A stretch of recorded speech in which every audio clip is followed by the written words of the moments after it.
मेरे प्यारे दोस्तों, आप सभी का एक बेहतरीन क्लास में स्वागत है। मेरे प्यारे दोस्तों, आज मैं आप लोगों को सिखाऊंगा मेरे प्यारे दोस्तों एक विलोपन विधि जो कैसे हम लोग बना सकते हैं और कैसे विलोपन विधि को एक बेहतरीन तरीके से अच्छे तरीके से सारे शब्दों को उनके कंसेप्टों को सीख सकते हैं। आज आप लोग को इतने अच्छे तरीके से यहाँ पे विलोपन विधि बताया जाएगा जो आज के बाद अगर आप लोग को विलोपन विधि आपके एग्जाम में कभी भी देखने को मिलेंगे तो वहां पे आप लोग उसको बेहतरीन तरीके से समझ सकते हैं और उसे बना के आएंगे मेरे प्यारे भाई। और कोई विलोपन विधि से संबंधित एक भी प्रश्न आपसे नहीं छूटेंगे। इससे पहले मेरे प्यारे दोस्तों आप लोगों के लिए पार्ट 7 तक बनाया गया, ये पार्ट 8 है, उसी लगभग पार्ट 8 ही होगा, मुझे एग्जैक्टली पता नहीं है, लेकिन ये पार्ट 8 ही है। और बोलेंगे सर ये पार्ट 7 तक है कहाँ पे, तो वीडियो के डिस्क्रिप्शन में सारे वीडियो का लिंक रहता है, आप लोग देख सकते हैं वहाँ पे जाके, ठीक है।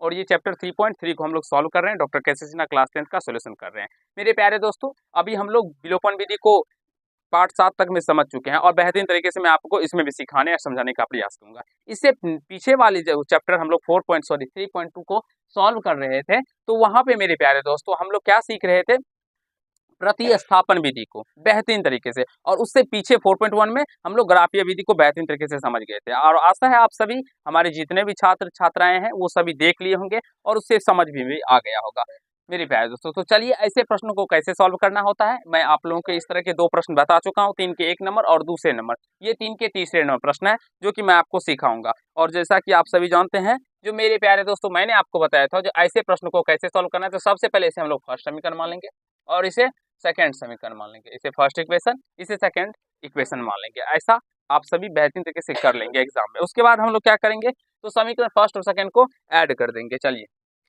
यहाँ से समीकरण फर्स्ट और समीकरण सेकंड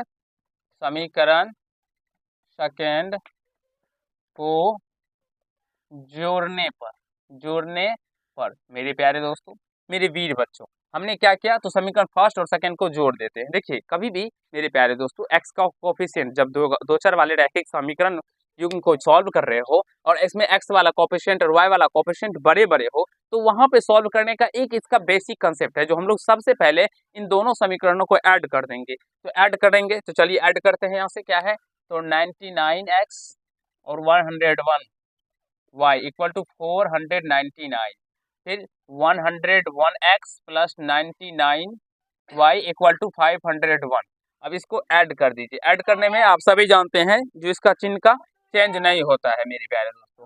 तो जब चिन्ह चेंज नहीं होता है तो यहाँ से देख सकते हैं ये 99x है और यहाँ से ये 101x है।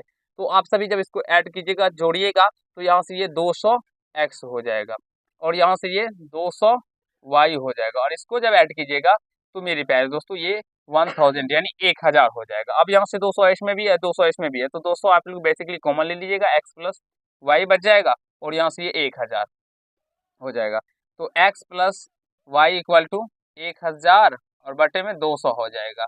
इस 200 से हम भाग लगा देंगे तो ये 200 पंचे 1000 हो जाएगा। सॉरी ये जीरो नहीं होगा, मेरे वीर बहादुर छात्र छात्राएं आप सभी जानते हैं गुरुजी मिस्टेक कर रहे थे। x plus y equal to 5 हो जाएगा और यहाँ से इसको हम लोग थर्ड इक्वेशन यानी थर्ड समीकरण मान लेंगे। आप सभी यहाँ तक एक बार समझिए, देखिए जो गुरुजी ने क्या किया है यहाँ तक, और मुझे नहीं लगता है जो आप सभी को यहाँ तक कहीं से कोई दिक्कत हुआ होगा मेरे प्यारे दोस्तों, क्योंकि जो भी मैं आपको बताता हूँ वो आपके सारे स्टूडेंट यानी विद्यार्थियों के समक्ष ही बताता हूँ और नहीं कुछ एक्स्ट्रा बताता हूँ। जो भी आपके बुक में रहता है यही कैलकुलेशन होता है वो आपके सामने ही करता हूँ, ठीक है। देखिए अब हम लोग समीकरण फिर फर्स्ट में से सेकंड को माइनस करते हैं, ठीक है ना। समीकरण फर्स्ट में से समीकरण सेकंड को घटाने पर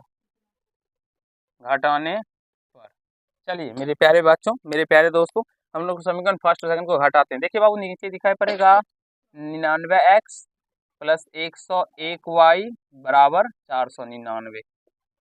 उसके बाद 101x plus 99y equal to 501। मेरे प्यारे दोस्तों आप लोग थोड़ा सा अपने गुरुजी को सपोर्ट कीजिए। अगर आप लोग एक बार अपने गुरुजी को सपोर्ट कीजिएगा फिर आपके गुरुजी आप लोगों के लिए बहुत जल्द डिजिटल बोर्ड भी लेके आ जाएंगे।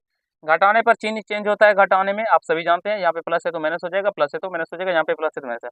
यहाँ से मेरे प्यारे भाइयों माइनस 2x निकल के आ जाएगा, यहाँ से प्लस में 2 निकल के आ जाएगा इससे मेरे प्यारे दोस्तों, और यहाँ पे भी माइनस में 2 निकल के आ जाएगा। ठीक है। अब यहाँ से चलिए हम लोग आगे के प्रोसेस को करते हैं, यहाँ पे करेंगे, ठीक है ना। माइनस में 2 कॉमन ले लेंगे, माइनस 2 कॉमन लेने से यहाँ पे x और सॉरी ये यहाँ पे y भी होगा, x माइनस वाई बच जाएगा मेरे प्यारे दोस्तों, और यहाँ से माइनस में 2, क्योंकि प्लस में y है तो 2 तो कॉमन आ गया, प्लस में है तो ये माइनस में हो जाएगा। कभी भी माइनस कॉमन लेते हैं तो चिन्ह चेंज हो जाता है, जो प्लस में होता है वो माइनस में हो जाता है और जो माइनस में होता है वो प्लस में हो जाता है। आप सभी इस बात को बेहतरीन तरीके से जानते होंगे मेरे प्यारे दोस्तों, ठीक है। तो देखिए x minus y equal to क्या हो जाएगा, माइनस में 2 और बट्टे में ये माइनस में 2, माइनस से माइनस कैंसिल, 2 से 2 कैंसिल, 1 गया, यानी x minus y equal to 1 आ गया। क्या आप सभी मेरे प्यारे दोस्तों, इतना समझने में कहीं से आप सभी को ये 4 हो जाएगा, ठीक है। दिक्कत है, समस्या है, मुझे नहीं लगता है मेरे प्यारे भाइयों, क्योंकि जिस तरह से मैं आप लोगों को बारीकी तरीके से बताता हूँ, जो यहाँ तक समझने में आप सभी को कहीं से कोई दिक्कत हुआ होगा। अब हम लोग थर्ड और फोर्थ को मेरे प्यारे दोस्तों सिंपली जोड़ देंगे तो हमारा आंसर निकल के आ जाएगा। समीकरण थर्ड एवं समीकरण 4 को जोड़ने पर, समीकरण 4 को जोड़ने पर थर्ड क्या है, x plus y equal to 5 और 4 क्या है, x minus y equal to 1। अब इसको जोड़ेंगे मेरी प्यारे दोस्तों, आप सभी जानते हैं जो हम जोड़ेंगे तो इसमें ये x और ये y कट जाएगा तो 2x इक्वल टू 6 हो जाएगा और x बराबर में 6/2, 2 3 जा 6, यानी x का वैल्यू 3 निकल के आ जाएगा। अब यहाँ से x का मान हम लोग किसी समीकरण में रख देंगे, तो putting the value of x यानी x का मान समीकरण इक्वेशन थर्ड में रखने पर, थर्ड में रखने पर x putting the value of x in equation third, x का मान समीकरण थर्ड में रखने पर, थर्ड क्या है, x plus y equal to 5, x का मान क्या है 3 प्लस y का मान क्या हो जाएगा 5, y इक्वल टू 5 माइनस 3, यानी y का वैल्यू कितना निकल के आ गया, 2 निकल के आ गया। अतः x का मान 3 और y का मान 2। एक बार आंसर मिला लीजिए मेरे प्यारे बच्चों। मुझे नहीं लगता है जो आप सभी को मेरे प्यारे दोस्तों यहाँ तक समझने में कहीं से कोई दिक्कत या समस्या हुआ होगा, और जैसे कि आप सभी को मेरे प्यारे दोस्तों मैं बताता हूँ, मुझे लग रहा है जो आप सभी पूर्ण तरीके से बेहतरीन तरीके से समझ पा रहे होंगे सारी बातों को और सीख पा रहे होंगे। अगर मेरे प्यारे दोस्तों अगर आप लोग सीख रहे हैं तो आप लोग ज़रूर कमेंट कीजिएगा जो हाँ सर मैं सीख रहा हूँ बिल्कुल अच्छे तरीके से, आपका पढ़ाई मुझे समझ आता है। तो चलिए आज के पार्ट में इतना ही करते हैं। नेक्स्ट पार्ट में मेरे प्यारे दोस्तों एक प्रश्न और बचा हुआ है इसी टाइप का, जो कि मैं आपको नेक्स्ट पार्ट 9 में बताऊंगा या पार्ट 10 होगा उसमें बताऊंगा।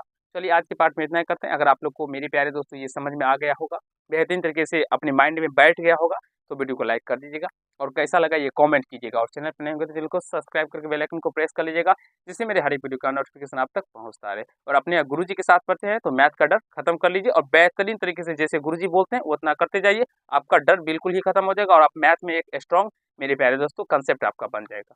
धन्यवाद।